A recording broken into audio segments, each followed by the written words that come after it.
just, what it is. All right, you guys, peep game. All right, well, this is a good first step. At the end of the day, when somebody or a group of people do the right thing, no matter how skeptic you are of it, you do have to at least acknowledge it and say, okay, this is a good first step, but we're far from being done, because we still have another serious problem that's coming that I'm about to talk about.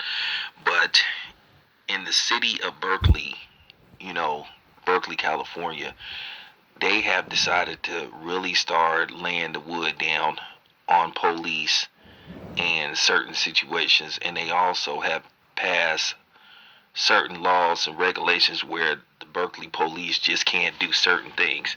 Now, of course, it's going to be a small subsidiary city, but at the end of the day, it needs to start hitting the major cities like Los Angeles, Oakland, San Francisco, Chicago, New York, places like that, Dallas, Houston, Miami, places like that have a huge problem with police brutality and police harassment, and you know black men and black women being harmed over just basic routine stops.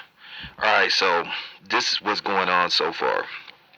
The city of Berkeley, California is implementing a series of sweeping police reforms in an effort to tackle racism and the criminal justice system. On Tuesday night, the city council voted to end police traffic stops for low-level offenses, such as not wearing a seatbelt or having expired license. They mean expired license and tags.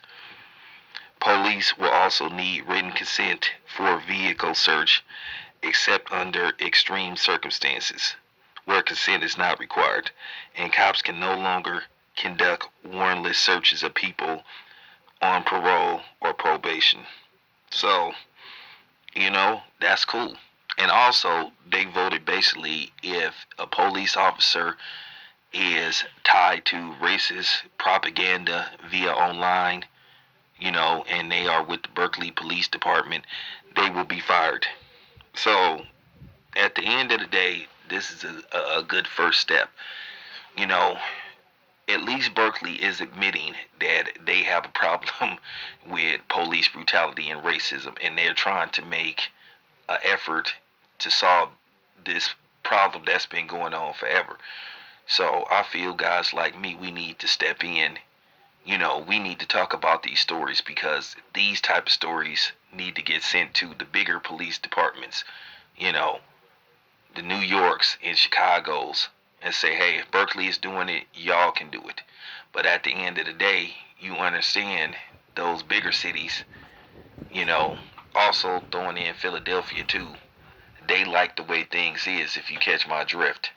Okay, you can Google a story where they said at least 1,000 Philly police officers had ties to white supremacist groups, such as the KKK, the neo-Nazis, and et cetera, et cetera. So like I said, this is a good first step, and I will say I appreciate what the Berkeley police is trying to do. Now, they have to enact on it too. And this is something, if you live in the Bay Area and you live especially in Berkeley, if a police violates this rule that's been implemented, you need to remind them of this. So that's good that basically you can't be pulled over for having bad tags and all that kind of stuff. Which most of the time that's what lead to the shootings. So, this is a good first step. This your boy Town Biz. I'm out.